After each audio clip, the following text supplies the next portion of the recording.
The unlimited travel blog. Hello everyone, welcome to our new blog. তো কেমন আছেন সবাই? অনেকদিন পর আবার ব্লগ নিয়ে আমি চলে এসেছি।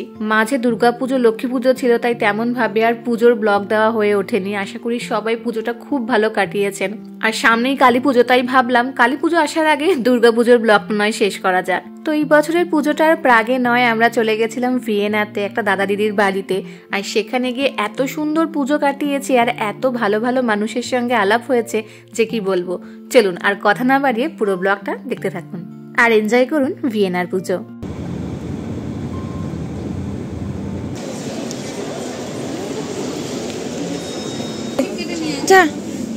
যা না আন্টির জন্য কেটে দিয়ে চল, দুটো টিকিট কেটে দে।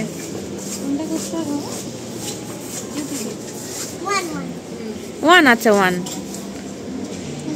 1 2 3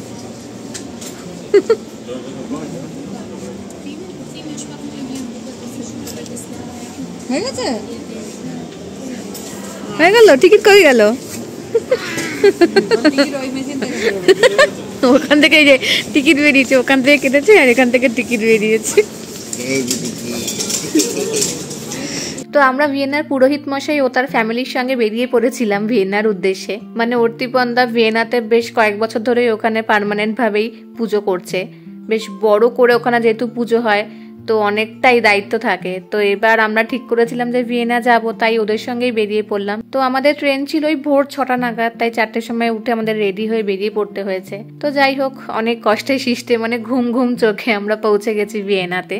আর ভিয়েনাতে গিয়ে আমরা শুভঙ্কর দাস সমাধির বাড়িতেই উঠেছিলাম। ভিয়েনাতে পা রাখা মাত্রই অদিতিদি ব্রেকফাস্টের ফিরিস্তি দিতে শুরু করেছিল। ব্যাস আর কি, গিয়েই বসে পড়লাম জমিয়ে খাবার টেবিলে। গরম করেছে এরকম বলো না, বিশ্বকে কি সুন্দর ময়দা ময়দা ম্যানেজ করলো। তুমি বন্ডা এখানে করতে যাও, ভালো ভালো। ব্রেকফাস্টে রয়েছে আলুর দম আর ছোলার ডাল, আর ওইদিকে গরম গরম ফুলকো ফুলকো লুচি ভাজা চলছে। দাদা দিদি মিলে বাড়িটাকে খুবই সুন্দর সাজিয়েছে, আর বিশেষ করে এই দুর্গা প্রতিমা তো খুবই সুন্দর।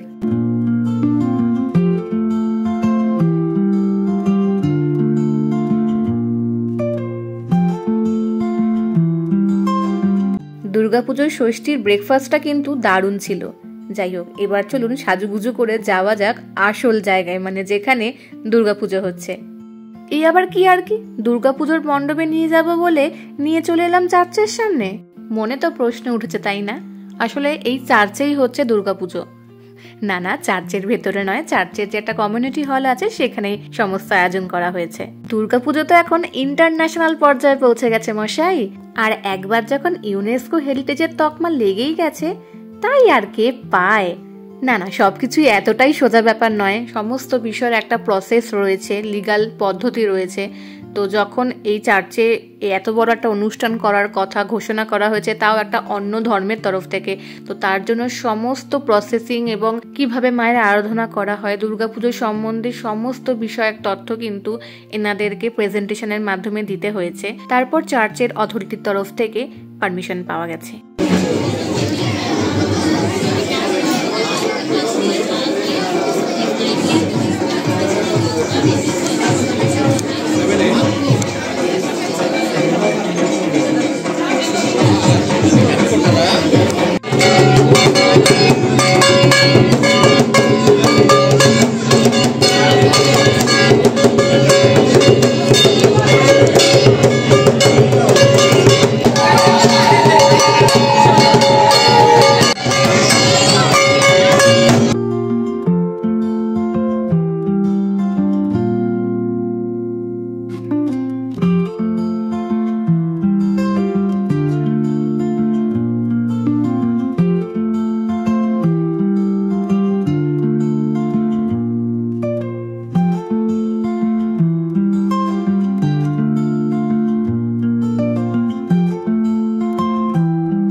ষষ্ঠী পূজা শেষ আর পুজোর পর ভোগ প্রসাদও চলে এসেছে। এটা সবার জন্য ছিল, যারা যারা এসেছিলেন সবার জন্য। এছাড়াও ওখানকার কমিটির মেম্বাররা মিলে যারা সকাল থেকে উপোস করে মায়ের সমস্ত পুজোর আয়োজন করছিলেন তাদের জন্য আলাদা করে খাওয়া দাওয়ার ব্যবস্থা ছিল। আমিও মাঝে টুক করে বসে পড়েছি। চলুন, ভালো ভালো তো ষষ্ঠীর দিনটা কাটলো। এবার সবাই খাওয়া দাওয়া করে বাড়ি ফেরার পালা। আর বাড়ি গিয়েও কিন্তু আমরা প্রচুর মজা করেছিলাম, তার ভিডিওগুলো নেওয়া হয়নি। বাড়ি গিয়ে সবাই মিলে আমরা পিৎজা পার্টি করেছিলাম। যাই হোক, আজকের মতো ভিডিওটা এখানেই শেষ করছি। আবার দেখা হচ্ছে সপ্তমীর ব্লগ নিয়ে। টাটা।